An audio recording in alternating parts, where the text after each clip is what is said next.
berbagai sumber ya.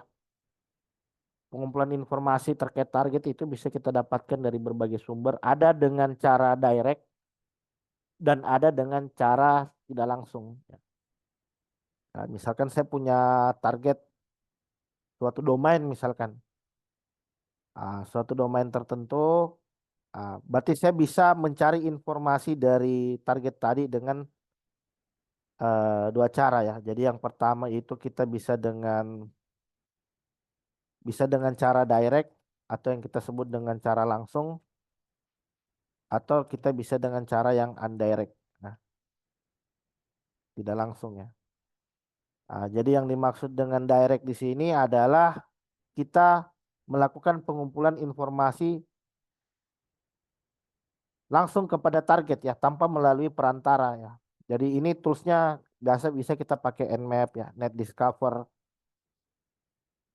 dan lain-lain ya.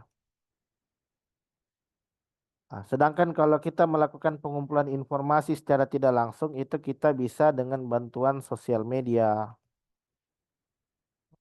menggunakan bantuan dari media online, dari OSINT ya, Open Source Intelligence ya, dan lain sebagainya. Nah, jadi bedanya melakukan pengumpulan informasi secara langsung dan tidak langsung ini perbedaannya apa? Nah, perbedaannya yang tidak langsung ini tentu saja jauh lebih aman. Kenapa kita? Karena kita tidak berinteraksi langsung dengan target. Misalkan saya mentargetkan suatu perusahaan, misalkan saya tidak langsung mencari informasi langsung ke perusahaan tadi. Saya akan mengumpulkan informasi dari berbagai media, dari LinkedIn. Saya mungkin bisa mencari dari sosial media, saya mungkin bisa mencari dari search engine, saya mungkin bisa mencari dari Google ya, misalkan Google dan lain sebagainya. Ya. Ketika saya sudah mendapatkan informasi terkait misalkan, oh website ini itu di hosting di mana, servernya berada di mana, kemudian pengelolanya siapa, terus kemudian eh, ada berapa subdomainnya. Yang namanya hacking ini kan kadang kita bisa dengan mencari ada apa saja sih di bawah domain utama itu ada subdomainnya yang bisa kita pentest juga, yang bisa kita uji seberapa kuat sistem keamanan daripada layanan tersebut gitu loh. Nah, sedangkan kalau kita menggunakan yang pendekatan direct, ini biasa kita langsung melakukan scanning ke dalam target. Ya, kita secara langsung melakukan scanning ke target untuk mengetahui ada layanan apa sih, ada layanan apa saja di sana ya. Ah, ada layanan apa saja di sana, misalkan alamat IP yang tersedia, ya. Alamat IP host apa saja di sana, alamat IP host. Terus kita juga pengen mengetahui ada port apa saja yang terbuka, atau kita mengetahui jenis OS yang digunakan oleh target, bahkan sampai ke dalam aplikasi yang digunakan di dalam target gitu ya. Ah, jadi kalau kita melakukan pengumpulan informasi secara tidak langsung kan terkadang informasinya itu miss gitu kan. Ada beberapa informasi tertentu yang ternyata tidak meleset karena meleset ya karena kita melalui media perantara di situ. Tapi kalau kita menggunakan pendekatan direct, ini hasilnya itu akurat, tapi potensinya untuk dideteksi oleh target tentu saja juga besar gitu ya. Kenapa? Karena bisa jadi target kita di sini menerapkan keamanan juga, sehingga aktivitas scanning seperti ini tuh bisa dikenali oleh target tentunya ya. Ah, jadi saya bisa tunjukkan ya, misalkan di sini saya pakai apa namanya, atau saya bisa pakai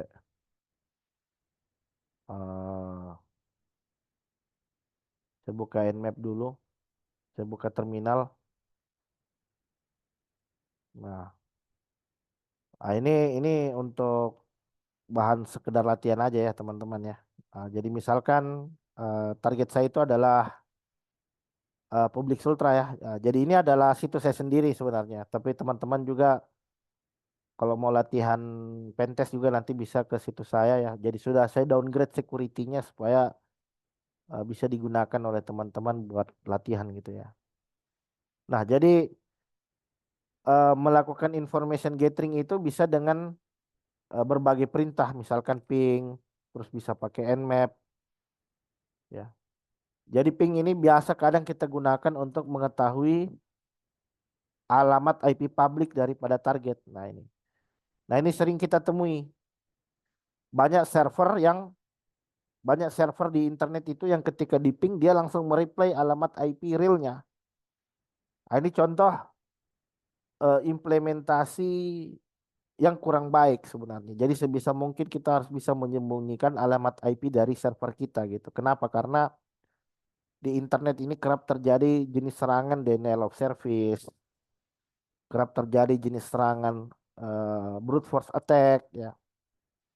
Makanya sebagai seorang sysadmin kita harus bisa menyembunyikan alamat IP publik yang digunakan di dalam layanan, di dalam server.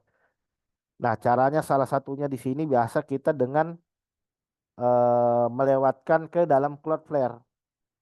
Jadi ketika di ping, dia tidak akan mereplay dengan alamat IP asli dari target, alamat IP asli dari server gitu. Tapi dia akan mereplay alamat IP dari Cloudflare ya.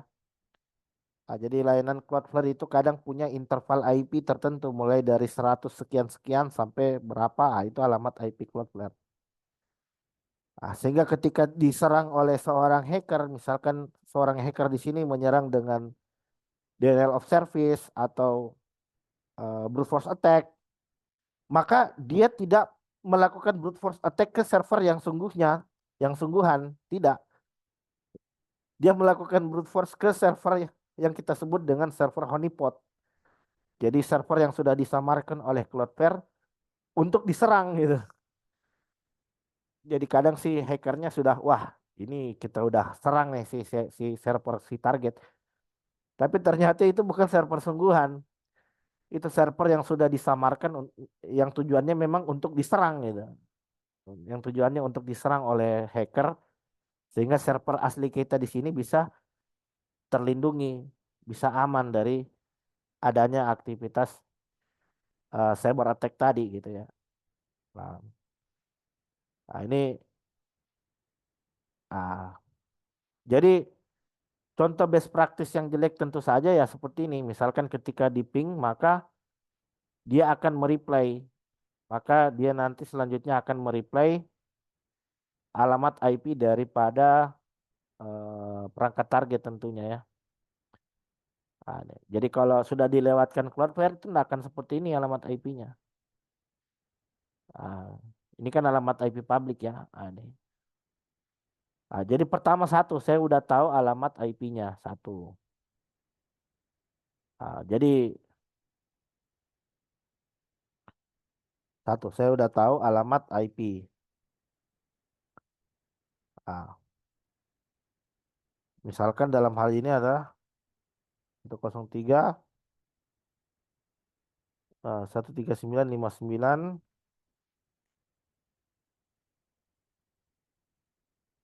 234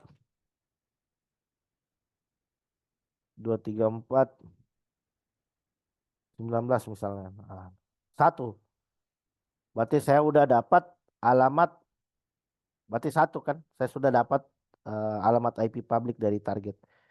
Nah, jadi perlu teman-teman sekalian ketahui bahwa aktivitas ethical hacking itu sebenarnya aktivitas mengumpulkan informasi sebanyak mungkin terkait dengan kondisi target. Nah, gitu. Jadi semakin banyak informasi yang didapatkan oleh seorang attacker, itu selanjutnya menjadi pengetahuan bagi seorang attacker untuk menentukan jenis serangan yang mau dia pakai, yang mau digunakan. Jadi makanya kita sebagai seorang blue team, sebagai seorang pengelola sistem, kita harus bisa mengamankan sistem kita dari adanya aktivitas scanning. dari adanya aktivitas pengintaian, pengumpulan informasi, kita harus bisa menyembunyikan informasi itu. Jadi kalau si hacker dia akan berusaha mencari informasi tadi, sedangkan kita sebagai seorang security engineer berusaha untuk menyembunyikan informasi tadi gitu. Jadi informasi ini jangan sampai jatuh ke tangan hacker.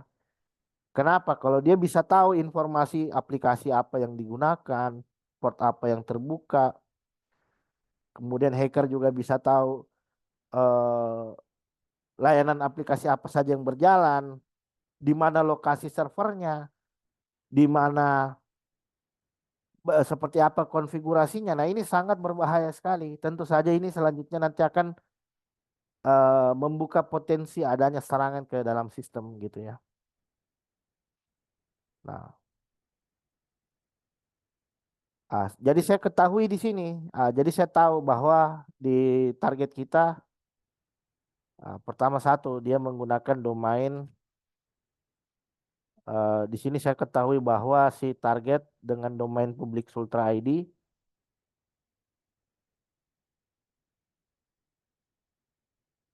itu menggunakan IP public sekian, gitu. Kemudian kita bisa lanjut lagi misalkan dengan melakukan tahapan scanning. What web misalkan, what web.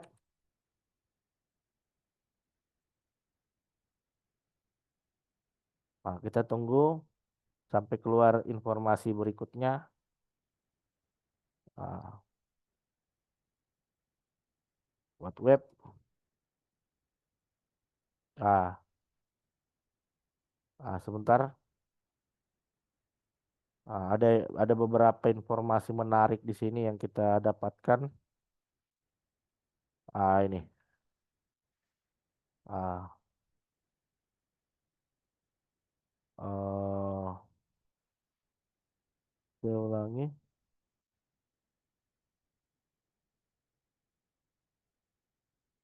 Nah, ini prosesnya agak lama, sebentar kita tunggu.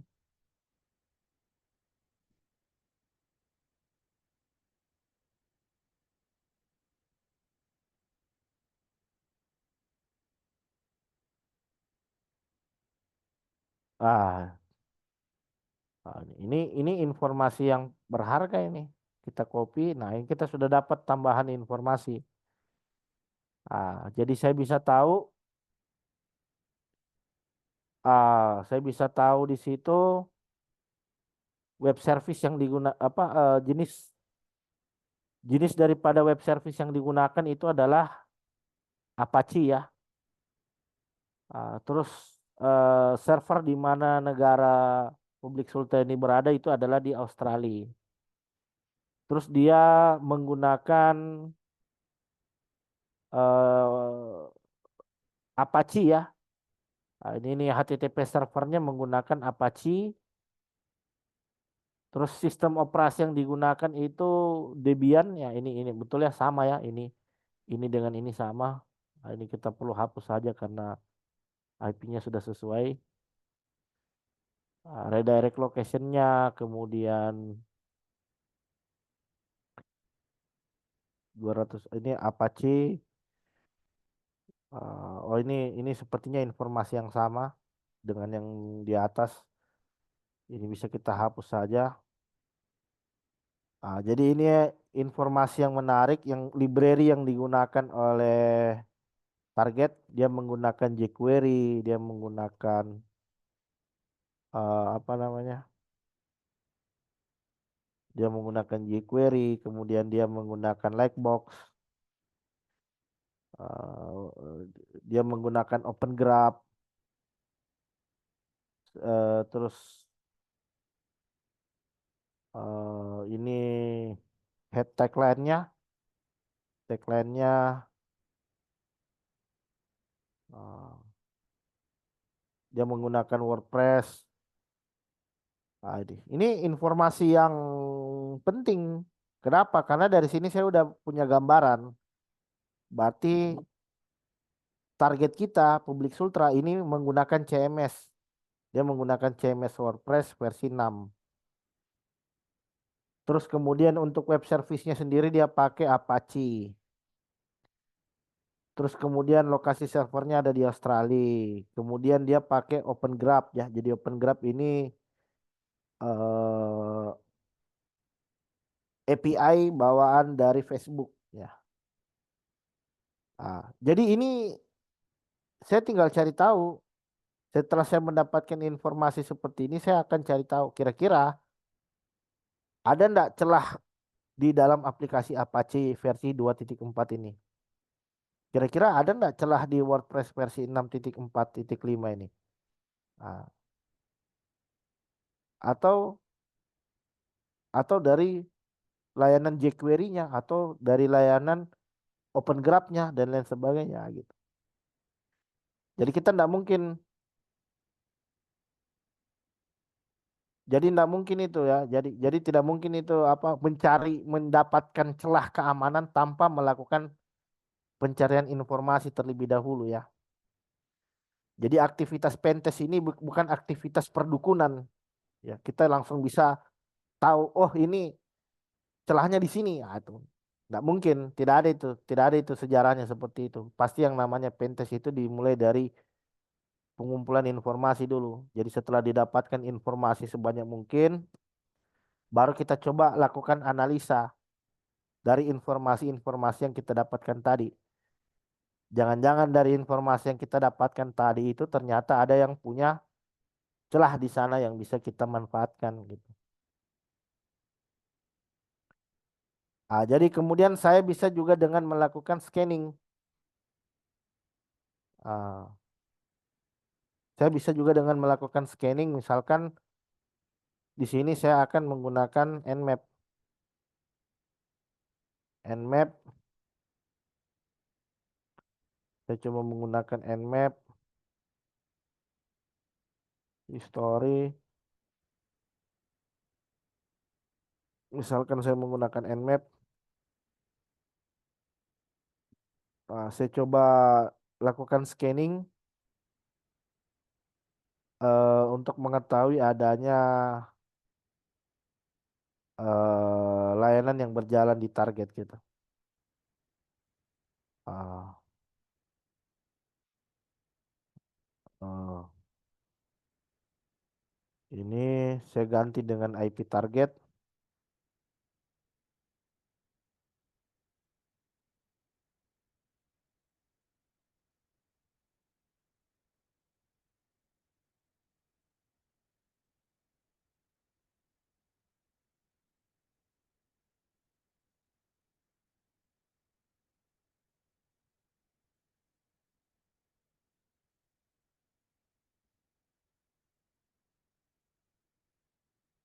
Kita tunggu sampai selesai. Ah,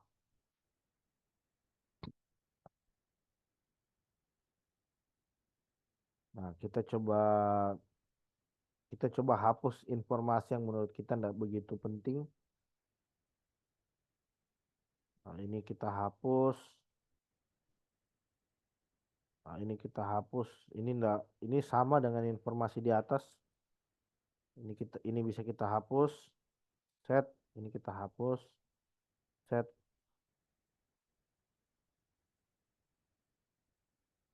Meta generator WordPress 645. Oh,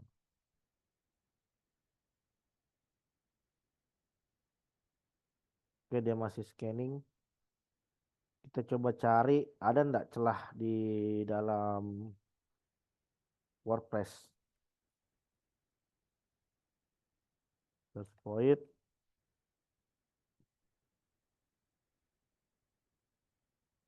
WordPress 645.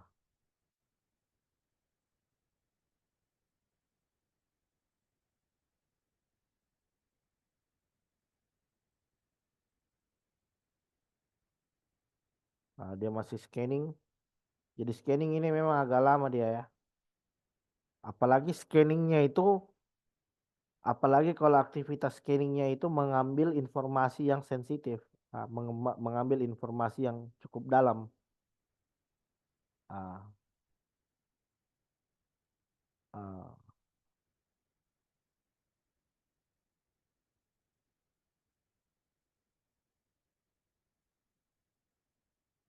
Oh, saya tidak menemukan ini rata-rata plugin ya. Sementara kita tidak dapatkan plugin tadi dari target. Eh, jadi tidak ada celah untuk WordPress 645. Oke, kita scanning dulu. Atau saya bisa langsung seperti ini aja.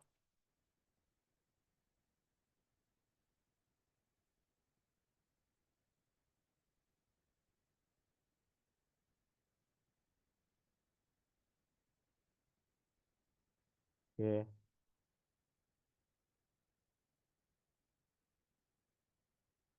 Ah, ini agak lama. Kita close saja. Nah, atau saya coba seperti ini. Kalau saya mau tahu, mudahnya begini. Kalau saya mau tahu di dalam targetnya itu ada layanan SSH yang berjalan atau tidak, apakah SSH itu menggunakan konfigurasi default, saya bisa seperti ini. Jadi kalau SSH default, pasti itu bisa di remote pakai akun root. Kemudian dia juga pasti akan menggunakan port default, yaitu port 22. Enter. Nah itu berarti ada. Berarti layanan SSH-nya ini ada. Tapi saya tidak tahu passwordnya. Nah, tapi yang jelas ada port 21 yang terbuka di situ. Terus kemudian kalau kita coba buka secara langsung, nah, kalau kita coba buka akses secara langsung, eh,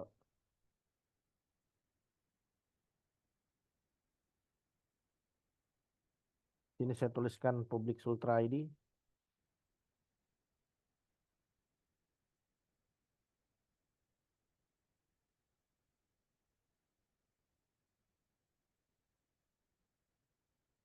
Nah, dia loadingnya.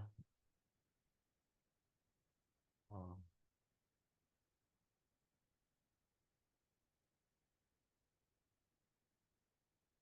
oh.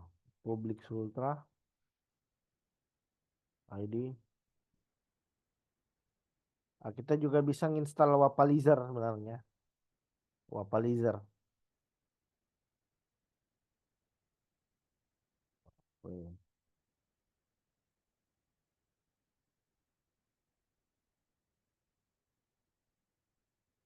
Wapalizer. Nah, jadi saya bisa tahu pertama satu ada port SSH ya. Ada port SSH di port 21, di port 22, sorry. Terus ada port HTTP itu berjalan di port 80 dan HTTPS di port 443. Kenapa saya bisa tahu? Karena satu, webnya bisa dibuka. Nah, webnya bisa dibuka eh, pakai HTTP maupun HTTPS. Nah, ini misalkan kalau S-nya saya hilangkan gimana? Mau tetap mau enggak dia ini?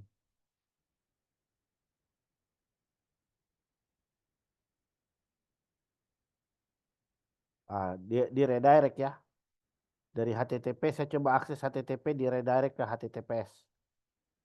Nah, tapi saya tahu kalau port 80-nya terbuka. Kenapa? Karena dari 80 kita di redirect ke 443. Oke. Nah, jadi yang memungkinkan untuk saya serang saat ini itu adalah yang port 22. Nah, yang untuk saat ini ya, untuk saat ini yang menurut saya memungkinkan untuk saya serang adalah port 22. Kenapa? Karena di kalau konfigurasi default dari layanan SSH, port 22 itu idealnya tidak dibatasi berapa jumlah percobaan login yang dibolehkan. Nah, jadi salah satu kerentanan, jadi kalau rumus saya sendiri itu rumus saya itu default configuration sama dengan weak configuration. Konfigurasi yang standar itu adalah konfigurasi yang lemah. Konfigurasi yang memungkinkan untuk bisa diserang oleh hacker. Nah, ini jadi banyak saya temukan sysadmin yang kerap meninggalkan layanannya itu dalam kondisi default. Jadi diinstal aja servisnya, yang penting jalan, ditinggal.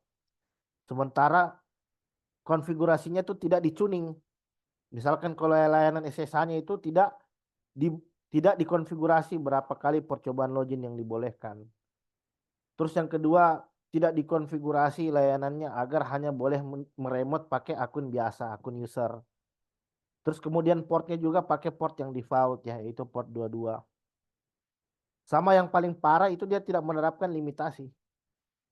Jadi kalau saya brute force kemungkinan 1000 password yang saya tembakkan ke target itu diproses semua.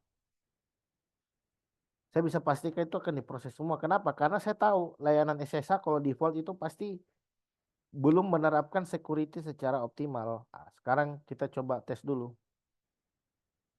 Jadi tools yang mau saya gunakan di sini adalah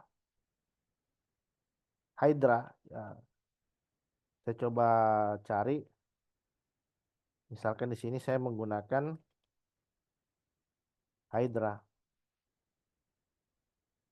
Ah, jadi saya menggunakan Hydra. Kemudian saya coba melakukan seperti ini. Nah, sekarang saya coba seperti ini. Ini karena kita cari cepatnya ya. Kita cari cepatnya karena kan ini webinar gitu ya. Ah, jadi idealnya kalau hacking itu bisa sampai berhari-hari. Kalau realnya ya.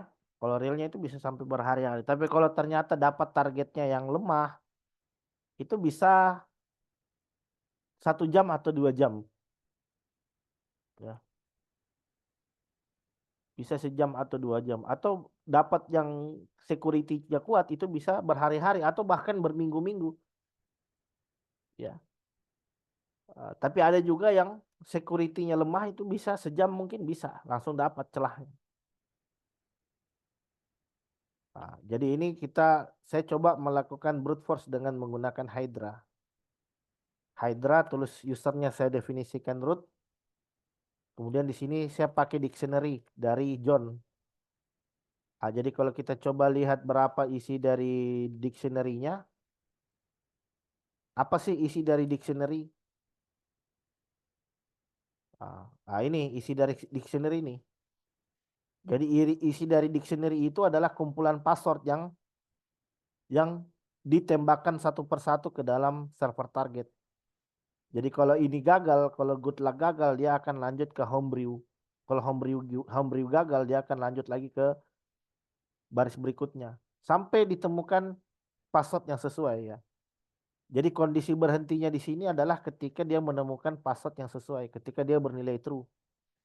Jadi selama dia bernilai false, nanti dia akan looping terus-menerus itu sampai didapatkan yang bernilai true. Nah, makanya kadang jadi jangankan pengguna, jangankan user biasa ya, jangankan user orang awam, jangankan orang awam, bahkan ada pengelola server, pengelola layanan itu yang pakai password default, yang menggunakan password yang apa adanya, padahal dia ini orang yang kelola server. Ah, Jadi jadi security itu berlaku ke semua, baik itu orang yang bergelut di bidang IT maupun non IT, dia harus paham terkait dengan bagaimana penggunaan password yang kuat.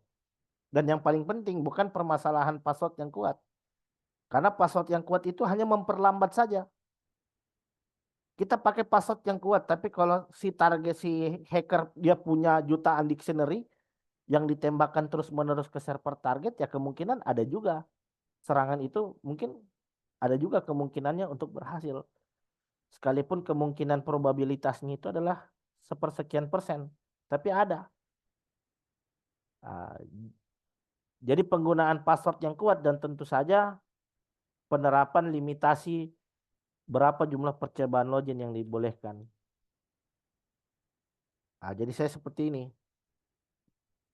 Jadi saya tahu karena target kita ini default, saya bisa langsung tembak seperti ini. Hydra.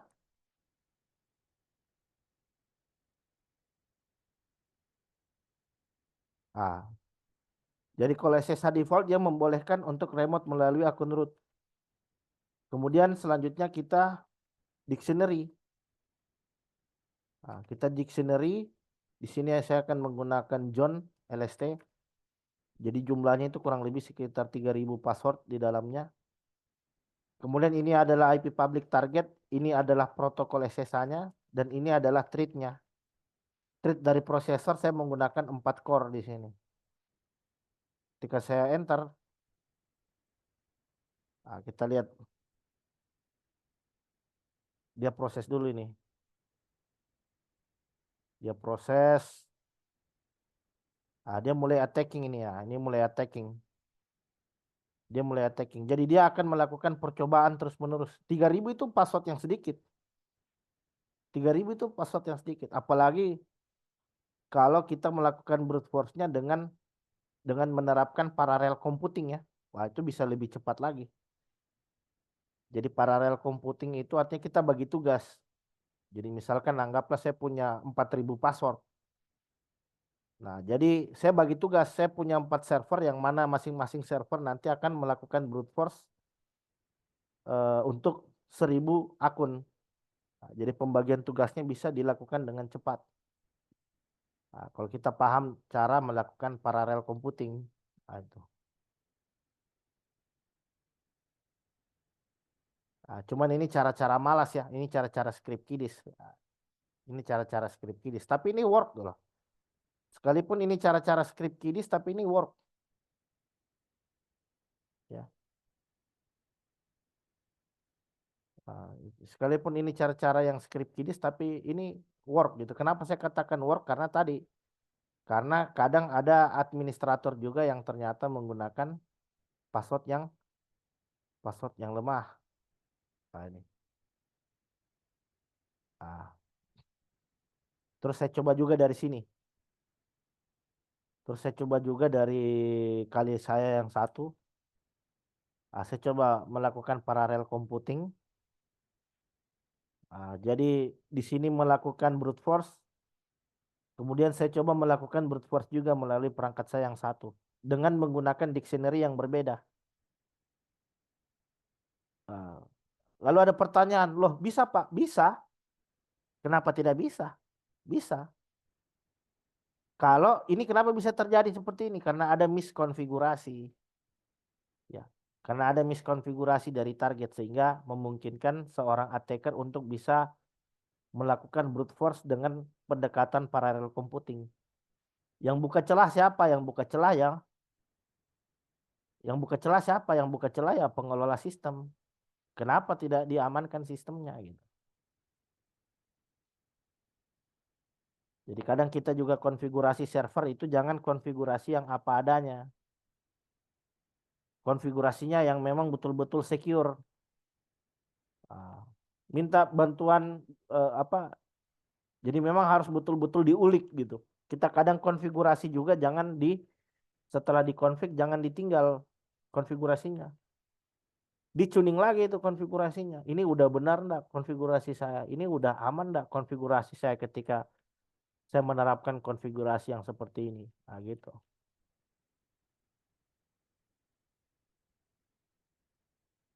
Nah, saya melakukan teknik yang sama. Saya join, juga di sini, kemudian saya jalankan. Nah, gitu. Berarti ada dua perangkat yang melakukan brute force sekarang. Nah, ini masih mencoba ini masih mencoba. Nah, kemudian di sini mencoba juga. Dengan menggunakan dictionary yang sama atau saya mau misalkan kalau dictionary-nya juga menggunakan dictionary yang berbeda. Saya bisa juga seperti itu. Dictionary dari perangkat satu berbeda, misalkan yang satu pakai John, yang satu pakai dictionary dari GitHub. Gitu bisa juga seperti itu.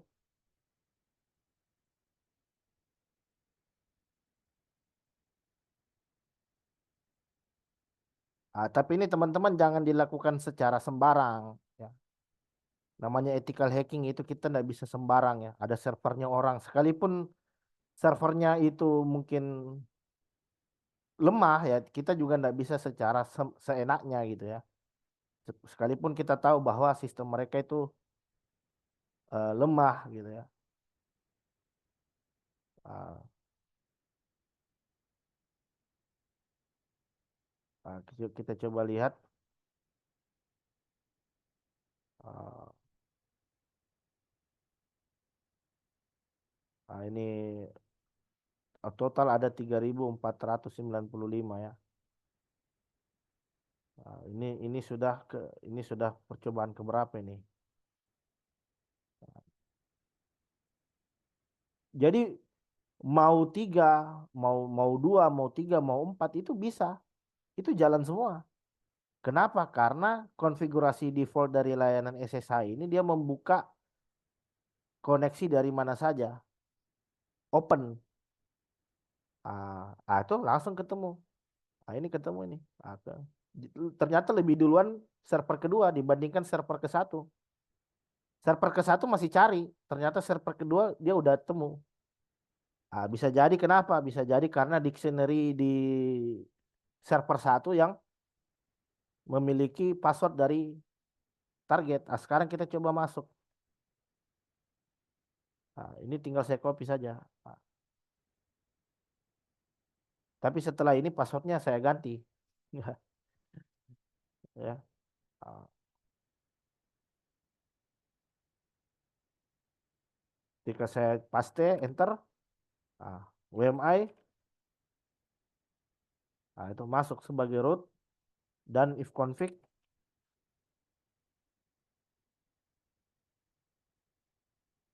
ah, saya masuk sebagai siapa? Coba lihat.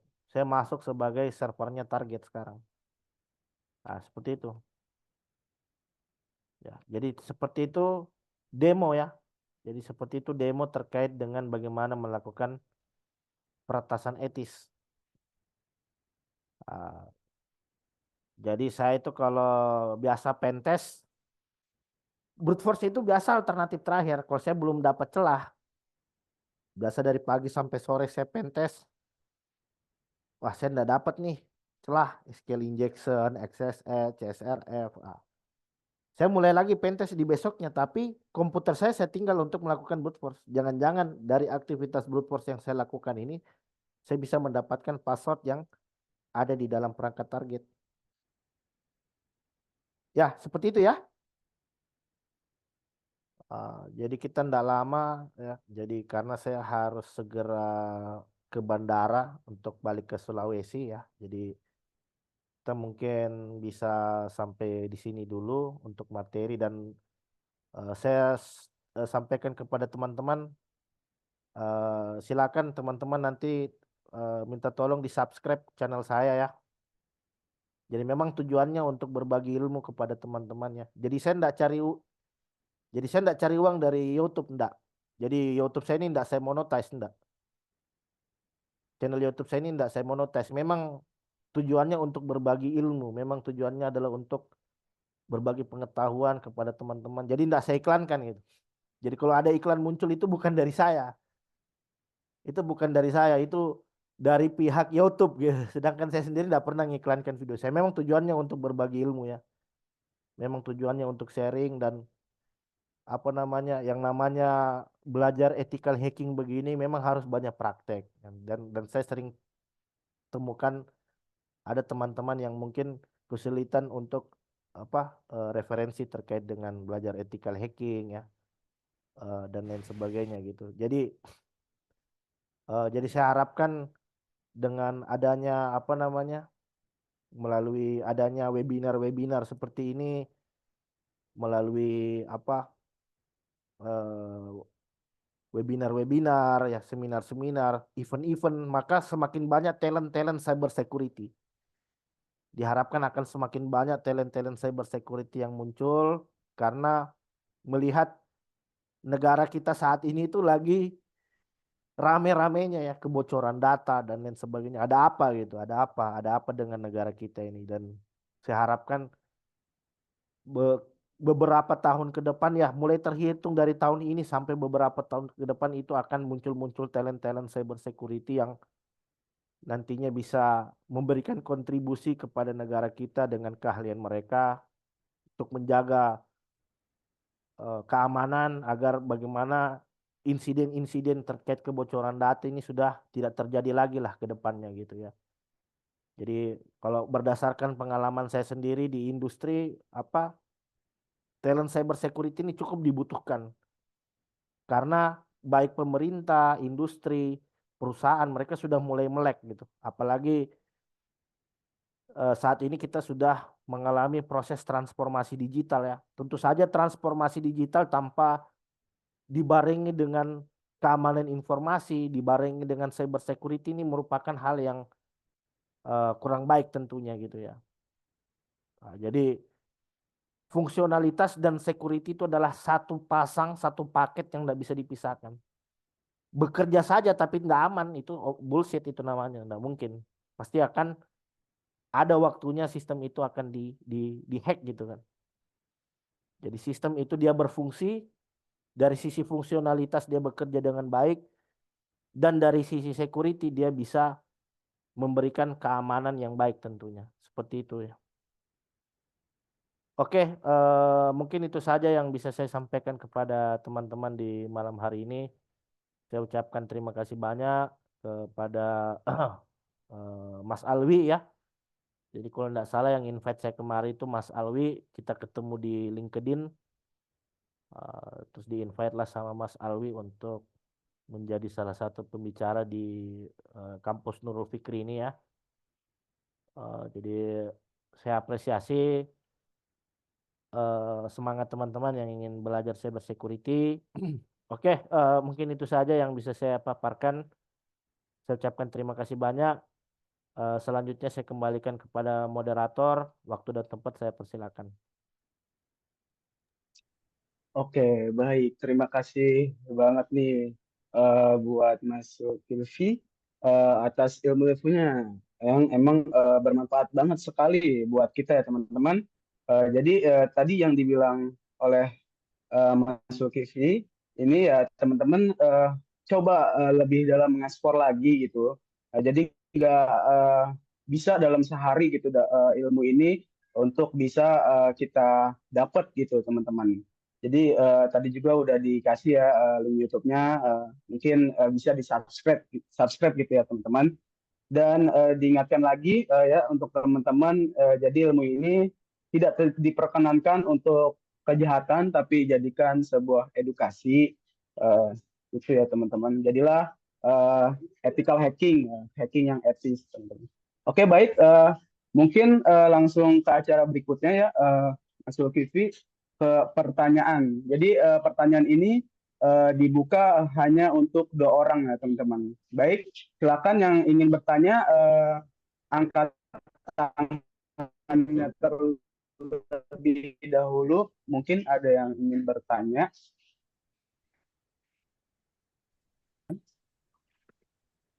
Selamat malam, Pak.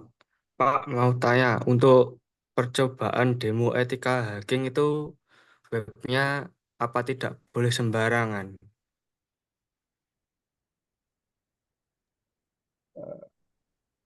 Oke, baik Mas, silakan dijawab pertanyaannya. Oke, terima kasih banyak. Ini pertanyaan dari siapa tadi? Rizky Rajin Salat ya. Namanya Rizky Mas Rajin Rizky Salat. rajin sholat ya. Oke, gimana Hanya tadi pertanyaannya? Masya Allah. Pertanyaannya, apakah ethical hacking itu tidak boleh dilakukan sembarang gitu? Gimana ya? Seperti itu ya?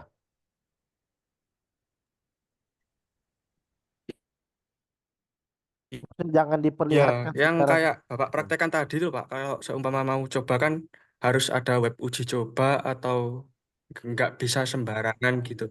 Oh ya, itu kalau itu website saya sendiri itu. Website saya sendiri kebetulan apa namanya? Saya kalau apa ada website media online yang saya dipercayakan untuk dikelola ya saya pentes. Kalian saya demo juga kepada teman-teman. Ya, jadi kalau punya bikin lab sendiri lah. Jadi nanti coba dinonton di channel YouTube saya ada caranya kita bikin channel apa? Bikin lab.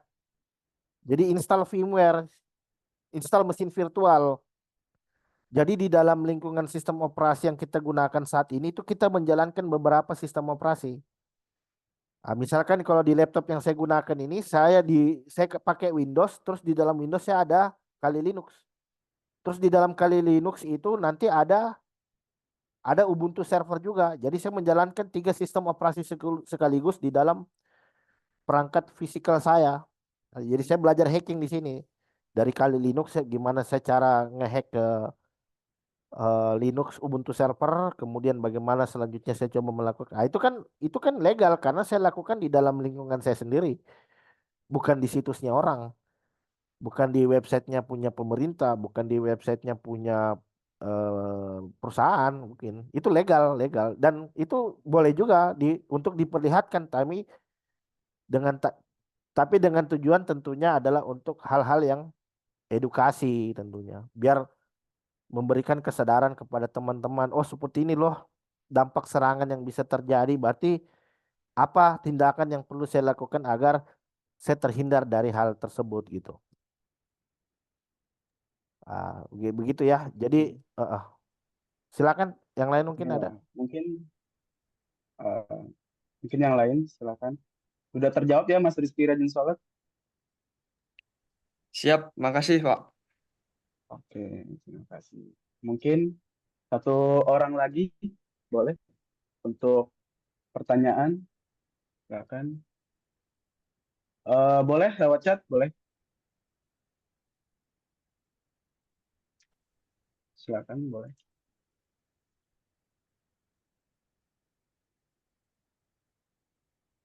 Hmm,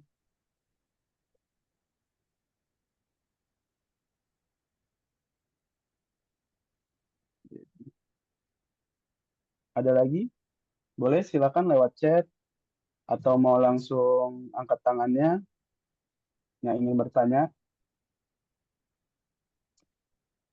Kita khususkan satu orang lagi nih yang ingin bertanya, boleh terkait bidang-bidang cybersecurity ya, yang tadi sudah eh, dipaparkan gitu materinya. Baik, apakah ada lagi? Oke, Mas Niki Fajailani dipersilakan, boleh untuk bertanya. Izin bertanya, Pak. Ya, Ada silakan nggak Pak. sih website yang menyediakan dirinya sendiri itu untuk percobaan para pemula cyber gitu, Pak?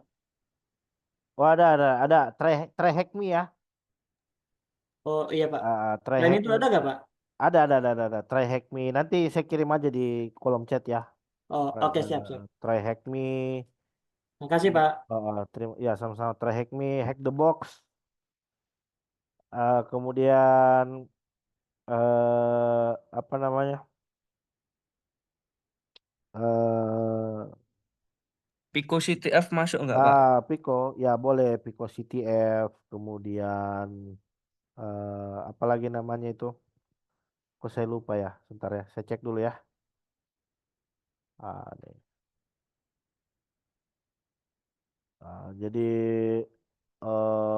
Jadi sangat banyak sih sebenarnya environment untuk apa namanya lab ya, lab pentest online. Saya ada satu itu suka berlangganan, tapi lupa ya namanya. Let's Defense ya, Let's Defense. Let's Defense. Kalau saya biasa pakai Let's Defense, terus kemudian atau kalau mau bikin sendiri yang offline ada DVWA, ada Multilide, ada apa namanya Juicy Lab ya, Juicy Lab dari apa namanya Juicy Lab dari Portswigger, dan lain-lain lah seperti itu ya. Ah,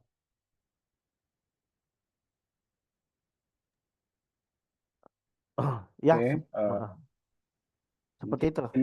itu ya bagi mungkin ada yang nanya lagi nih Pak.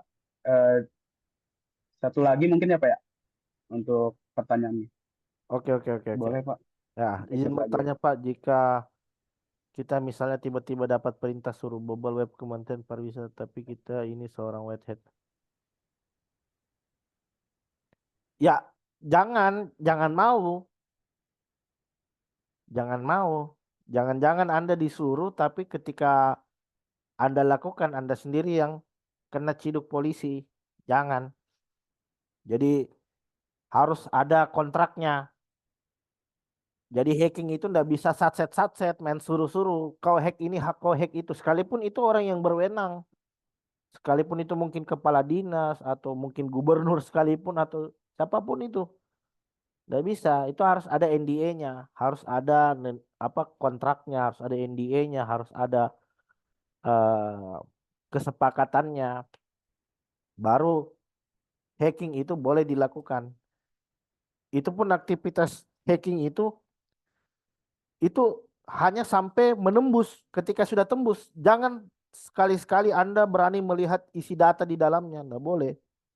Anda hanya dibolehkan sampai ke tahap masuk ke dalam server target misalkan, tapi sampai di situ sudah bukan tugas kita, sudah bukan tanggung jawab kita. Tanggung jawab kita hanya sampai menguji kerentanannya. Setelah kita ketahui itu rentan, tugas kita sudah selesai sampai di situ. Kita tidak boleh sampai melihat isi informasi atau melihat isi direktorinya. Jangankan melihat isi informasi, melihat isi direktorinya saya tidak boleh. Makanya aktivitas ethical hacking itu, jadi jangan berbangga dengan jadi jangan berbangga dengan wah saya ethical hacker, saya white hacker. Jangan berbangga. Kenapa? Karena satu kaki kita ini di surga, satu kaki kita ini di neraka. Terpeleset saja itu ya bahaya. Terpeleset sedikit saja itu kita berurusan dengan yang namanya hukum. Ya, jadi misalkan aktivitas tugas kita sebagai pentest ini kita udah berhasil take over target gitu kan. Kita sudah berhasil men-take over server target misalkan. Kemudian niat kita berubah. Yang tadinya pentest tiba-tiba saya pengen iseng mau lihat isi datanya itu masuk ke dalam ranah black hacking namanya itu. Tadinya Anda white hacker, tapi ternyata karena niat Anda berubah, Anda jadi black hacker.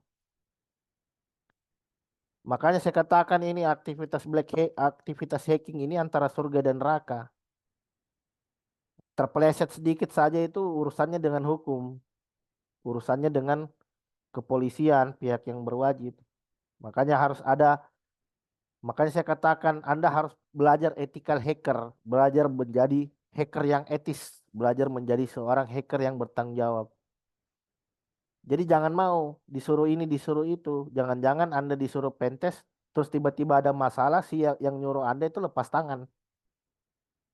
Nah, jadi adalah yang selanjutnya diciduk besoknya itu bahaya. Oke, seperti itu ya. Oke, baik. Jadi seperti itu ya, Mas Hisam.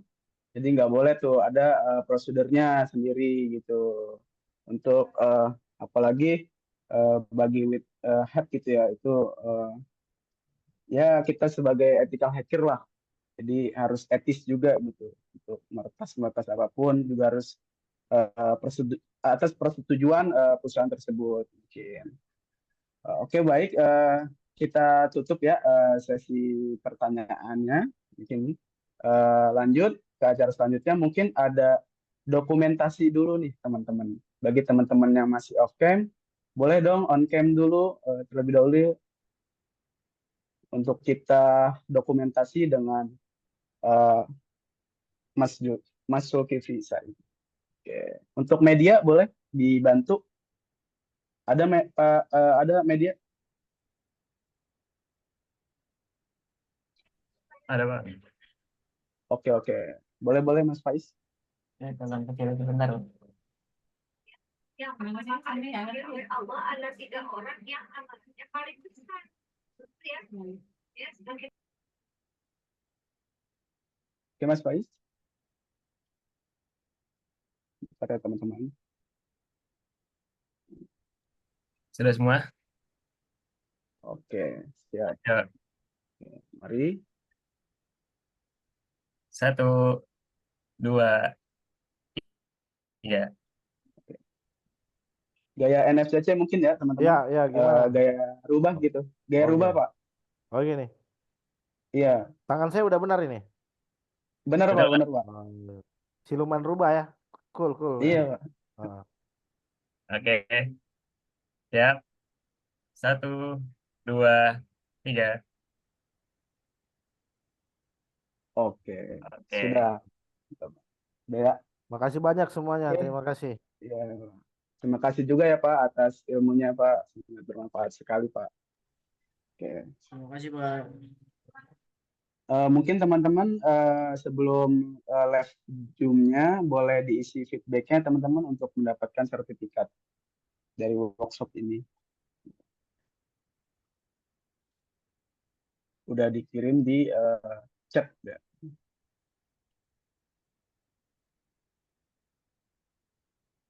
Diisi dulu feedback-nya. Dan sekalian saya tutup ya buat acara kali ini. Mungkin kita tutup acara kali ini dengan membaca doa dari agama masing-masing. Mungkin ya baca doa dipersilakan. Oke, sudah selesai acara ini. Kurang lebihnya mohon maaf. Assalamualaikum warahmatullahi wabarakatuh. Waalaikumsalam warahmatullahi Waalaikumsalam warahmatullahi wabarakatuh. wabarakatuh. Waalaikumsalam warahmatullahi wabarakatuh.